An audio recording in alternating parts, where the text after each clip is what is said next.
नमस्कार, आप सभी का स्वागत आपके अपने YouTube channel RNS education news में। दोस्तों, इस वीडियो में बात करने वाले हैं नर्सिंग पैरामेडिकल भर्ती 2023 8 कैडर की भर्तियों के लिए पिछले 18 जनवरी से लगातार धरना प्रदर्शन सिफू के बाहर जारी है और लगातार जो अभ्यर्थी हैं वो मांग कर रही हैं कि 8 कैडर की जो भर्तियां हैं उनकी नियुक्ति प्रक्रिया जल्द से जल्द पूरी की जाए। और दोस्तों, इसी बीच अपडेट है कि अब सरकार थोड़ी सी संजीदा होने लगी है और सरकार की मंशा क्या है, आंदोलन का असर क्या हुआ है और आगे क्या क्या किस तरीके से सरकार की तरफ से जो बातें कही जा रही हैं, क्या वो महज लॉलीपॉप साबित होंगे या फिर सरकार संजीदगी से इन भर्तियों को वाकई में पूरा करना चाहती है। जो कुछ अपडेट है पूरी बात करने वाले हैं। इसके अलावा दोस्तों, मैं ये भी मांग करूंगा कि सरकार को इस तरीके की प्रक्रियाओं से बच कर के ठोस कदम जो है नर्सेज तथा पैरामेडिकल की 8 भर्तियों को लेकर के उठाने चाहिए, क्योंकि जिस तरीके के प्रेस नोट पहले भी रिलीज किए गए थे उन पर काम नहीं किया गया लगभग 5 महीने बीतने के बाद भी। फर्स्ट इंडिया न्यूज़ की जानकारी साथियों, चिकित्सा विभाग में जल्द खत्म होगा नौकरी का इंतजार। प्रदेश में जारी 8 कैडर की भर्ती प्रक्रिया से जुड़ी बड़ी खबर। और मंत्री गजेंद्र सिंह और एसीएस सुब्रा सिंह की जो मीटिंग वगैरह हुई थी इनकी कल लोगों की, उसके बाद से प्रेस नोट जारी करने की बात कही गई है। ये दोस्तों पूरी खबर है कि चिकित्सा विभाग में जल्द खत्म होगा नौकरियों का इंतजार। 8 कैडर की भर्ती प्रक्रिया से जुड़ी इस वक्त की बड़ी खबर और भर्तियों के प्रति गंभीर, देखिए एक गंभीरता आई है आप लोगों के आंदोलन से, आप लोगों के संघर्ष से, आप लोगों की मेहनत से। अन्यथा कोई पूछने वाला नहीं था। 10 दिन तक जब आंदोलन चल रहा था, अभी भी चल रहा है, तो 10 दिन तक 11 दिन तक सरकार ने कोई सुनवाई नहीं की। और जब 12वें दिन जब काफ़ी संख्या में नर्सेज पहुंचे या पैरामेडिकल के अभ्यर्थी पहुंचे तो आनन फानन में वार्ता कराई गई। उस वार्ता के बाद ये कहा गया कि हम भर्तियां रद्द नहीं करेंगे, पूरी करेंगे, पद कब नहीं करेंगे, तमाम चीज़ें निकल करके आई। अब यहाँ पर देखिए, चिकित्सा मंत्री गजेंद्र सिंह खींवसर के निर्देश के बाद विभाग ने शुरू की कवायद। एक एक कैडर की भर्ती को चरणबद्ध तरीके से पूरा करने की कवायद शुरू की है। यानी कि एक एक कैडर्स को एक एक एक जिस तरीके से अब देख सकते हैं किस कैडर का कब नंबर आएगा, अंदाजा लगा सकते हैं। और ये कह रहे हैं कि एक्शन प्लान तैयार किया गया विभाग का। ठीक है दोस्तों, ये एक्शन प्लान जो है विभाग कह रहा है कि ये तैयार किया गया है और जिन कैडर में पदों की संख्या कम उसकी फाइनल लिस्ट सबसे पहले जारी की जाएगी। ठीक है, तो जिस तरीके से डेंटल हुआ, आईसीजी हुआ, नेत्र सहायक हुआ, इस तरीके से ठीक है दोस्तों, संभवतः अगले 15 दिन में लिस्ट जारी कर नियुक्ति की प्रक्रिया शुरू की जाएगी। जो छोटे कैडर्स हैं उनकी बात की जा रही है। और पिछले 15 दिनों से सीफू के बाहर धरना प्रदर्शन जारी है। तो ये देख सकते हैं साथियों, सरकार की तरफ से डैमेज कंट्रोल की कोशिश है और ये इस तरीके से है कि हम भर्तियां शुरू कर रहे हैं वापस से।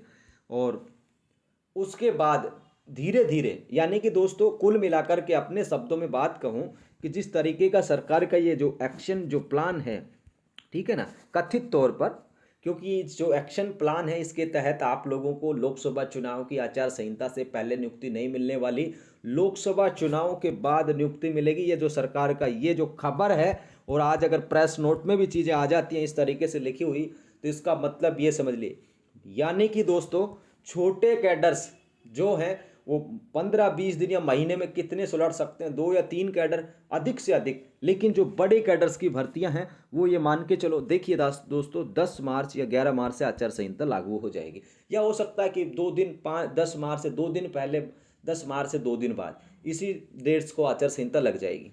ठीक है, अब क्या होगा आगे, आचार संहिता रहेगी दोस्तों लगभग, अपना आइडिया हम बता रहे हैं आप लोगों को, 15 से 20 मई के आसपास। ठीक है, 15 से 20 मई के आसपास ये मान के चलो।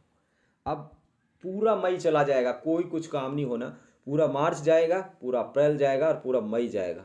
और उसके बाद जून जुलाई, ये तब है जब ये लोग सारा काम कंप्लीट चुनावी आचार संहिता में भी करेंगे।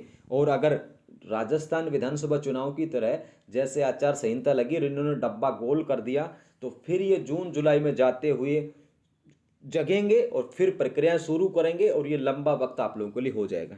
दोस्तों अभी भी देखिए, सरकार ये जिस तरीके का एक्शन प्लान बता रही है, इसमें मैं अपनी तरफ से कुछ बातें कहना चाह रहा हूँ कि दोस्तों देखिए, सब कुछ सरकार के हाथ में है।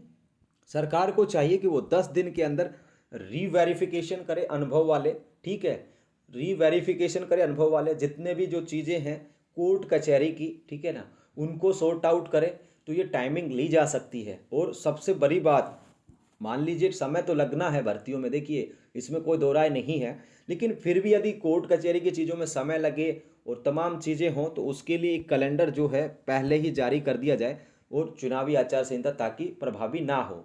ठीक है साथियों, तो ये कैलेंडर इनको जारी करना चाहिए और जब तक आचार संहिता नहीं लगे तब तक इनको जो काम है रीवेरिफिकेशन का है या और कुछ जांचें वांचें करनी है, होल्ड वालों की जांचें करनी है तो वो कर सकते हैं। यानी कि 30-35 दिन तो इनके पास मोटे मोटे पड़े हुए हैं, इन दिनों में ये कम से कम अपना काम जो है कंप्लीट डाउन कर सकते हैं। मैं मानता हूं कि कोर्ट जो केसेज हैं उनमें समय लगता है, कोई नहीं कह सकता कि इस तारीख को ये मैटर सोल्ड आउट हो जाएगा, सॉर्ट आउट हो जाएगा, लेकिन उसके लिए भी इनको प्लान तैयार करना चाहिए।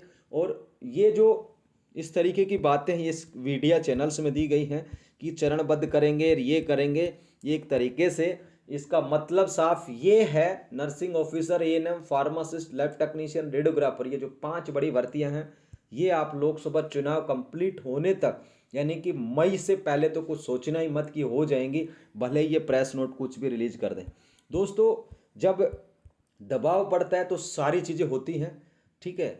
सिफू को स्टाफ बढ़ाना चाहिए, चिकित्सा विभाग को स्टाफ बढ़ाना चाहिए और इन भर्तियों को कम से कम कोशिश पूरी करनी चाहिए कि लोकसभा चुनाव की आचार संहिता से पहले ये पूरी हो सके, अन्यथा ये चीज़ें आप लोगों की चली जाएंगी।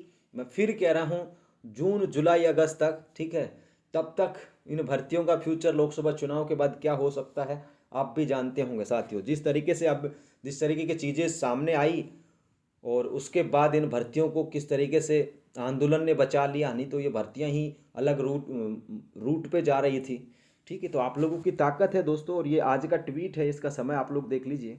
तो दोस्तों अगले 15 दिन के कह रहे हैं, लेकिन ये एक तरीके से महज आप लोगों को शांत करने की कोशिश है। ज़्यादा से ज़्यादा संख्या में आप लोग तो जयपुर डटे रहें ताकि सरकार पर दबाव बने, और नियुक्ति से कम मुझे लगता है कि आप लोगों को कुछ स्वीकार नहीं करना चाहिए, क्योंकि 40 दिन हैं अभी।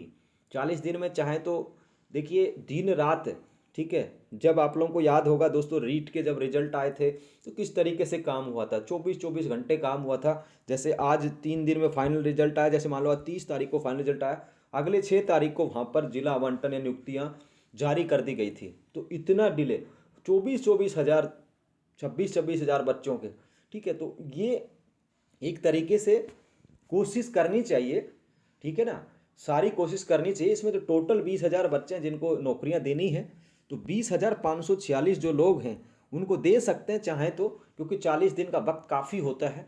और अगर दोस्तों बहानेबाजी हैं या फिर और चीज़ें हैं उसके लिए तो देखिए चिकित्सा विभाग को कई साल भी कम पड़ेंगे, ठीक है ना। तो ये जानकारी थी, मुझे लगता है कि आप लोगों को अभी मजबूती के साथ वहाँ पर डटे रहना चाहिए, खड़े रहना चाहिए, तब जा कर के सरकार और कुछ गंभीर होगी। ठीक है दोस्तों, तो ये जानकारी थी आप सभी के लिए। फिलहाल के लिए इस वीडियो में इतना ही। जय हिंद, जय भारत।